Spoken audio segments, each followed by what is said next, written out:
So ngayon guys, another 30 heads na naman yung binenta natin dito sa piggery dahil lagi nga tayo nagbebenta dito sa piggery. At syempre hindi tayo nagbebenta ng piglets dito sa piggery kung hindi kompleto yung ating mga bakuna dito sa ating mga piglets guys. Dahil sa panahon ngayon guys, nakakatakot naman talaga ngayong mag-alaga ng mga baboy pag wala kayong bakuna nito. Dahil lalong-lalo na ang ASF ay laging nandyan sa ating paligid.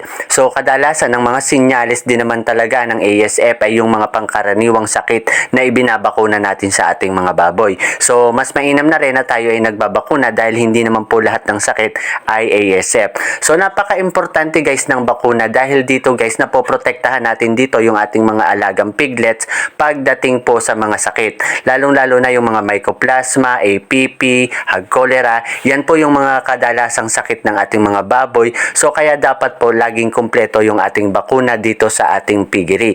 So, ang mahirap po dito pag hindi po natin nabakunahan ang ating mga piglets, pag na-trigger po yung mga sakit na yan ay tuluyang pong magkakasakit ang ating mga piglets at hihina po yung kanilang immune system at yun po yung magiging cause ng kanilang kamatayan guys. So kung ako sa inyo guys, lagi kayong magbabakuna ng mga piglets ninyo kahit hindi kayo nagbebenta. Sabayan nyo na rin po ng mahigpit na biosecurity, mapabakyard man po yan inyong mga alaga dahil once po na nakapasok talaga yung sakit sa ating mga piggery or na-trigger yung ating mga alaga guys, maggagamot tayo, gagastos tayo, minsan mamamatayan pa tayo kahit tayo ay nagagamot. So nagdodoble po talaga yung pagkalugi. Kaya po ingatan po natin yung mga nasa loob ng piggery.